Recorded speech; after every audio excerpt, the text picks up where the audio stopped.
নমস্কাৰ বন্ধুসকল, আজি আকৌ এটা গুৰুত্বপূৰ্ণ ভিডিঅ'লৈ সকলোকে স্বাগতম জনাই আৰম্ভ কৰিবলৈ ওলাইছোঁ BA ফাৰ্ষ্ট ছেমিষ্টাৰৰ 2024ত ইকনমিক্স ছাবজেক্টৰ ফাইনেল এক্সাম কুৱেশ্যন পেপাৰ সম্পৰ্কে আলোচনা কৰিবলৈ। আপোনালোকে ইয়াতে চাব পাৰিছে first semester 2024 economics paper code introductory economics full mark 60 আৰু আপোনালোকে ইয়াৰ পৰা পাব লাগিব 24 মাৰ্ক মানে পাছ কৰিবলৈ হ'লে। নেক্সট তাৰপিছতে 2.5 ঘণ্টা টাইম দিয়া থাকিব। প্ৰথম 1 নম্বৰ কুৱেশ্যন তলত দিয়া প্ৰশ্নসমূহৰ উত্তৰ দিয়া। 8টা কুৱেশ্যন 1 মাৰ্কৰ দিয়া আছে। যোগান কি? প্ৰথম কুৱেশ্যনটো আছিলে যোগান কি? প্ৰথম কুৱেশ্যনটো আপোনালোকে লিখিব, যোগান হৈছে কোনো নিৰ্দিষ্ট সময়ত নিৰ্দিষ্ট মূল্যত বিক্ৰেতাই বিক্ৰী কৰিব বিচৰা আৰু বিক্ৰী কৰিব পৰা সামগ্ৰী বা সেৱাৰ পৰিমাণ। নেক্সট কুৱেশ্যন দিয়া আছে যে চাহিদা ৰেখাৰ স্থানান্তৰৰ এটা কাৰণ উল্লেখ কৰা। এতিয়া আমি বি নম্বৰটোলৈ আহিছোঁ যে চাহিদা ৰেখাৰ স্থানান্তৰৰ এটা কাৰণ হ'ল উপভোক্তাৰ আয়ৰ পৰিৱৰ্তন। যদি উপভোক্তাৰ আয় বৃদ্ধি পায় তেন্তে তেওঁলোকে অধিক সামগ্ৰী ক্ৰয় কৰিবলৈ সক্ষম হয়, যাৰ ফলত চাহিদা ৰেখা সোঁফালে স্থানান্তৰিত হয়।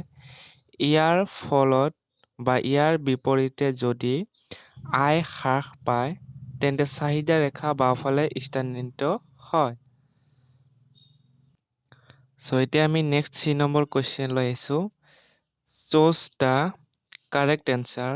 GST ইজ an ডেছ ডাইৰেক্ট ইনডাইৰেক্ট। অৰ্থাৎ আপোনালোকে অসমীয়াত চাব, শুদ্ধ উত্তৰটো বাছি উলিওৱা।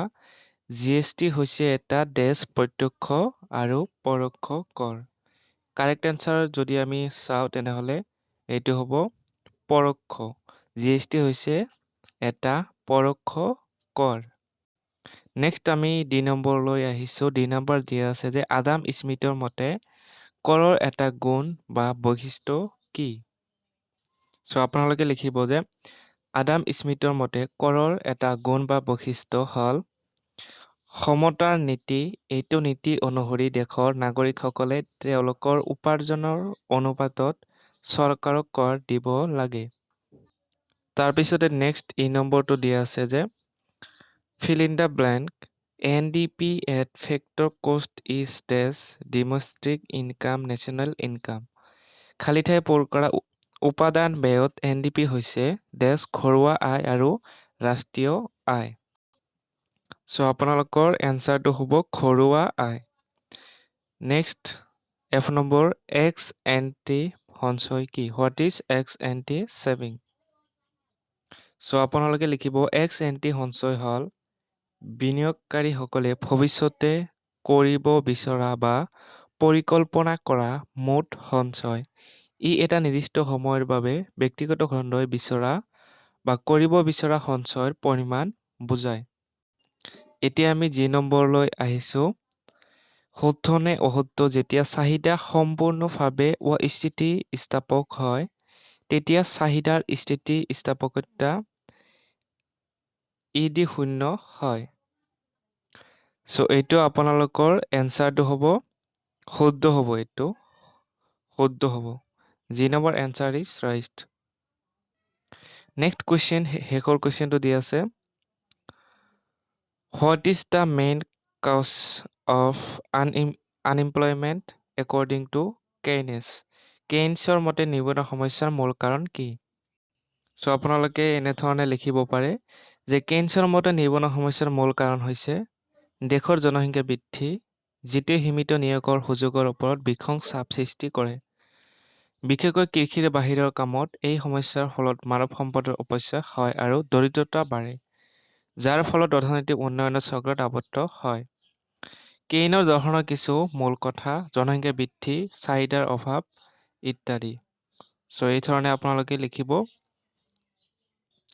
বাকী কুৱেশ্যনখিনি আপোনালোকে নিজে এনচাৰখিনি চাই ল'ব। 2 নম্বৰ যিকোনো 6টা লিখিব লাগিব। 2 মাৰ্কৰ দিয়া থাকিব। E number, F number, G number, এইখিনি আপোনালোকে চাব। Next 3 number question, answer any four of the following. যিকোনো 4টা 5 মাৰ্কৰ দিয়া থাকিব। অপশ্যন বহুতকেইটা আছে, ইয়াতে আপোনালোকে যিকোনো 4টা লিখিব পাৰে।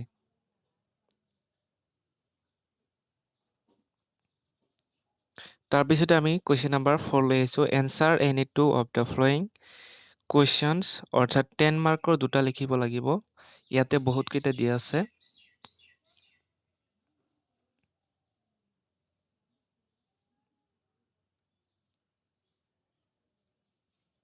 চ' এইখিনি আছিলে আপোনালোকৰ কুৱেশ্যন।